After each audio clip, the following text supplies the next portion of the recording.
Hop. Eh bien, bonjour à tous. Donc, moi, je vais désormais prendre la parole et clôturer cette Content Hour. Donc, on a un petit peu débordé sur le timing. Je vais essayer d'être sharp et de venir au fait.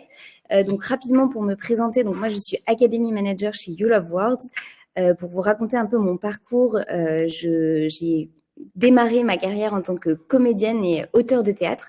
Je suis ensuite passée par un cabinet de recrutement avant de rejoindre You Love Words pour mettre en place l'académie. L'objectif, c'est de former nos clients et le marché sur tous les sujets du content marketing, mais aussi sur les sujets transverses comme le SEO, les réseaux sociaux, etc. L'idée de ma prise de parole, c'est de vous expliquer en quoi est-ce que la formation peut être une quatrième réponse, ou une réponse en tout cas qui fit avec les trois précédentes, pour bien organiser votre équipe de production et répondre à votre difficulté principale en tant que direction marketing et communication, qui est le manque de temps, de ressources et d'expertise. Donc, on va rentrer dans le vif du sujet. La première chose que je voulais voir avec vous, c'est en gros quelles sont les trois grandes difficultés qu'on rencontre lorsqu'on échange avec nos clients sur des plans de formation. Le tout premier point, c'est de se rendre compte qu'au sein des équipes marketing et communication, il y a plusieurs contributeurs à la production de contenu. Donc, il peut y avoir effectivement l'équipe marketing, l'équipe communication, de temps en temps les équipes métiers qui interviennent, il peut y avoir les équipes juridiques qui participent, bref, tout un tas de corps de métier, de collaborateurs qui ont des backgrounds aussi très différents. On a des gens qui viennent des médias, des anciens journalistes, on peut même avoir des anciens ingénieurs qui deviennent rédacteurs sur des sujets très spécifiques, par exemple dans le secteur de l'industrie. Et donc, toutes ces compétences différentes sont évidemment une force, mais ça peut aussi être un frein, puisque derrière, on a des niveaux de compétences qui sont assez différents dans la rédaction et la création des contenus. Et donc, souvent, on arrive à un manque de cohérence, en fait, d'un contenu à l'autre. Donc ça, c'est le premier pain point. Le second, je dirais que c'est le manque d'alignement et de synergie entre les équipes contributrices. Donc, on vient de le dire, il y a plusieurs contributeurs souvent dans la production de contenu et parfois, il y a un manque d'alignement, un manque de connaissance du cycle de vie du contenu. On ne sait pas exactement par où il passe entre le moment où on a l'idée de créer un contenu et le moment où il va être diffusé et analysé. Et ben sans cette vision globale, on a du mal à créer des process qui soient fluides et faire en sorte, pareil, qu'il y ait une cohérence entre tous les contenus. Et le dernier point, donc là, je reprends un petit peu l'intervention de Donna qui a lancé la Content Hour. C'est un sujet plus d'ordre RH. Vous le savez, la formation, ça peut être un vrai point clé pour construire votre marque employeur, pour attirer des talents, pour les fidéliser. Et souvent, quand on n'a pas cette proposition-là en interne de formation, ça peut être un risque de perdre des talents en cours de route. Le deuxième point, donc, c'est de dire effectivement, maintenant qu'on a ces trois difficultés en tête, comment est-ce que la formation peut répondre à tout ça ? Sur le premier aspect, donc, qui était de dire qu'on a des compétences très éparses et donc des difficultés à avoir une cohérence dans les contenus, la réponse de la formation, c'est que tout simplement, elle va vous permettre de réunir dans une seule et même salle des personnes avec des connaissances, des compétences, des backgrounds différents, à qui vous allez livrer la même connaissance, la même compréhension, leur permettre du coup de prendre de la hauteur et de comprendre en fait qu'ils s'intègrent dans un écosystème un peu plus large que leur propre mission. Pour être un peu plus concrète, c'est par exemple quand on forme, nous, des équipes au content marketing. Donc, par exemple, c'est des formations souvent qui ont lieu sur 2 journées où on réunit toute l'équipe marketing digital dans une même salle pendant 2 jours. Et on va leur expliquer ce que c'est que le content marketing. Évidemment que parmi les participants, il y a des gens qui ont une connaissance très poussée. Sauf que leur redire, voilà, aujourd'hui, théoriquement, vous savez ce que c'est qu'un objectif SMART. En fait, on va leur dire, donc, c'est quoi vos objectifs pour l'année 2024 ? Et individuellement, qu'est-ce que ça veut dire pour chacun de vous dans vos missions quotidiennes ? Et potentiellement, ça va amener un exercice de décider de 2 KPIs qu'individuellement je vais suivre et qui me permettent d'être sûr que je m'aligne bien avec l'objectif global de l'équipe marketing en 2024. Donc ça, c'est un premier aspect. Le deuxième, donc c'est effectivement ce sujet du manque d'alignement, de synergie entre les équipes. La formation, pareil, ça permet de dire, OK, on va vous réunir tous dans la même salle et on va se dire quelles sont les bonnes pratiques, quels sont les points où justement ça pêche et comment est-ce que du coup on peut tous se mettre d'accord pour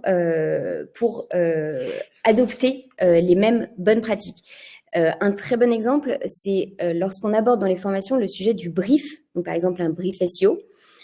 Souvent, c'est un outil qui est connu par certains collaborateurs, qui n'est pas connu par d'autres collaborateurs. Certains ne comprennent pas son intérêt.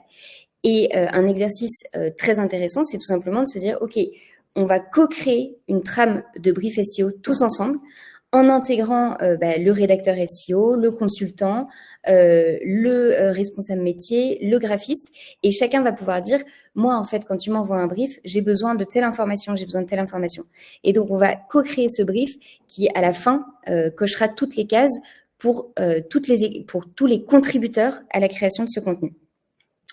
Et le dernier point, donc sans m'étendre dessus, donc c'est effectivement lorsque vous proposez de la formation à vos collaborateurs, quelque part, il y a un message de « je mise sur toi ».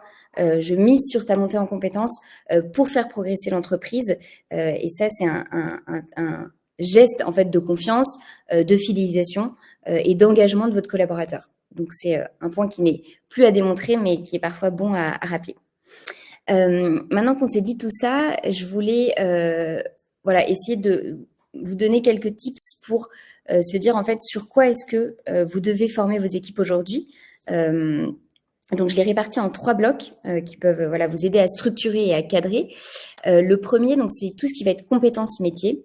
Donc, globalement, c'est toutes les compétences et les connaissances qui permettent de mieux faire son métier et de progresser dans une organisation. Donc, c'est des sujets de content marketing, de SEO, de SEA, de réseaux sociaux, etc. Là, petit point de vigilance quand je parle de tout ça. Encore une fois, l'idée, ce n'est pas de former théoriquement vos collaborateurs sur ce qu'est le content marketing, parce que potentiellement, s'ils font partie de votre équipe marketing digital, ils ont déjà les connaissances théoriques, mais c'est de leur montrer comment est-ce que ça s'applique concrètement pour eux dans leur quotidien. Le deuxième bloc de formation, ce serait plutôt la partie méthodologie ou outils.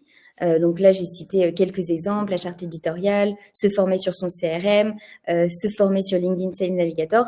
Ça, pareil, c'est extrêmement important d'avoir des formations qui soient très actionnables pour que tout le monde puisse travailler au mieux avec les outils qui sont à sa disposition. Et là, pareil, l'exemple de la formation sur une charte éditoriale, c'est pas tout de savoir ce que c'est qu'une charte éditoriale et comment est-ce qu'on la fait. Le plus important pour vos équipes qui contribuent à la production du contenu, c'est de savoir comment ils vont l'utiliser. Donc, c'est se dire, OK, on a une nouvelle charte éditoriale qui a été mise en place. Maintenant, chacun individuellement, lorsque vous participez à la création d'un contenu, comment est-ce que vous l'utilisez et comment est-ce que vous vous assurez que vous la respectez. Ce qui vous amènera évidemment une cohérence entre les contenus au niveau de la plume. Et le dernier bloc, qui est assez évident, mais ça va être toute la partie innovation, toutes les nouvelles tendances. Donc, j'ai mis l'IA générative parce que c'est un peu le sujet des derniers mois, mais ça va aussi sur les tendances SEO, les nouvelles fonctionnalités sur des outils. Par exemple, une des grosses difficultés à se former sur les réseaux sociaux, c'est que ça évolue constamment. Donc, c'est hyper important de proposer à vos équipes, effectivement, de créer un socle commun, une base commune de connaissances, mais ensuite de régulièrement updater ces connaissances pour être sûr d'être toujours à la page. Donc voilà un petit peu sur ces 3 blocs, 3 typologies de formation sur lesquelles vous pourriez accompagner vos collaborateurs. Je voulais vous parler aussi d'un exemple pour que ce soit assez concret sur comment est-ce que ça peut s'organiser un dispositif de formation. On accompagne RX France, donc Bertrand en parlait tout à l'heure puisqu'il a fait un passage chez eux. Donc RX France, c'est une entreprise qui organise des salons B2B et en fait, ils ont, suite à une fusion entre Ridexpo et RX, ils ont réorganisé toute l'équipe marketing digital. Donc, on a démarré notre accompagnement en début 2022. Ils avaient en fait une queue de budget qui restait fin 2021 sur laquelle ils ont voulu investir sur la formation. Donc, on les a accompagnés dans un premier temps en 2022 avec donc cette nécessité de se dire les équipes ont bougé. Il faut que chacun comprenne le nouvel organigramme qui se situe où, qui contribue à quel moment à la production des contenus, pour que tout simplement les process, les synergies soient plus fluides. Donc, ce qu'on a fait, c'est en 2022, on a fait un dispositif en 2 temps. Tout d'abord, les équipes se sont formées donc sur un sujet spécifique. Donc, par exemple, l'équipe Content s'est formée sur la charte éditoriale, l'équipe Acquisition s'est formée sur l'outil LinkedIn. Donc, chacune des 3 équipes avait sa formation spécifique. Et ensuite, on les a tous réunis fin 2022 dans la même salle, donc les 20 personnes de l'équipe marketing digital, et on les a formés au content marketing. Donc, à nouveau, on leur a parlé de content marketing, de notions qu'ils connaissaient déjà, qu'ils avaient déjà vues dans les précédentes formations. Mais l'objectif était de se dire, voilà, maintenant, il y a un contrat entre nous. Au bout de ces 2 journées, on est sûr que tout le monde parle de la même chose. Quand on se parle de charte éditoriale, quand on se parle de ligne éditoriale, tout le monde fait la différence. Et surtout, on a une vision globale du cycle de vie de nos contenus qui va graviter entre ces différentes équipes. Et ensuite, en 2023, donc on a poursuivi l'accompagnement, notamment pour l'équipe acquisition, qui avait des besoins très spécifiques. Et ce qu'on a fait, qui était assez intéressant, c'est qu'en fait, on a créé une pochette, un budget ouvert en début d'année. Et chaque équipe pouvait demander, en fonction de son besoin, de se voir attribuer une partie de ce budget. Et donc, l'équipe acquisition en a profité pour se former sur l'outil LinkedIn Sales Navigator. Donc là, c'était vraiment de la formation, comprendre les fonctionnalités, comment ça marche, donc hyper actionnable.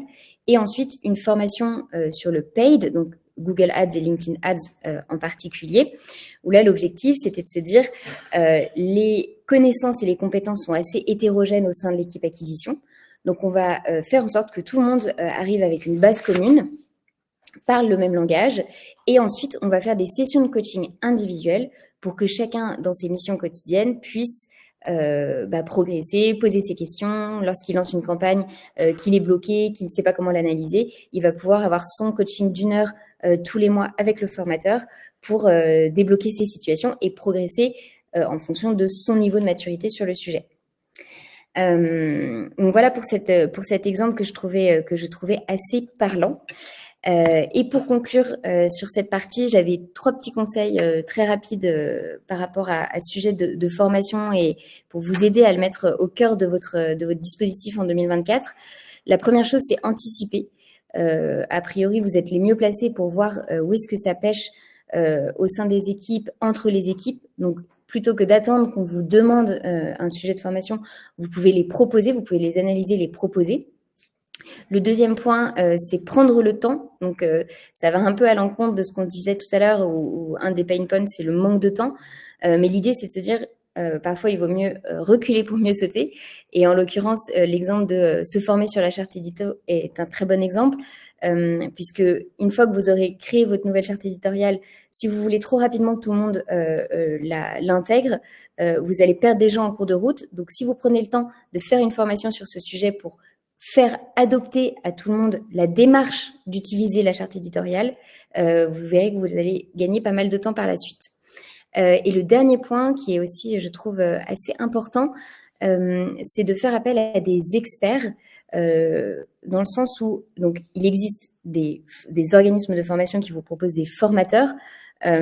Parfois, c'est intéressant d'avoir des consultants, des gens qui travaillent avec des clients sur les sujets sur lesquels ils vont vous former, parce que ça va être des personnes qui ont une expertise peut-être plus réaliste, plus concrète et surtout plus à jour.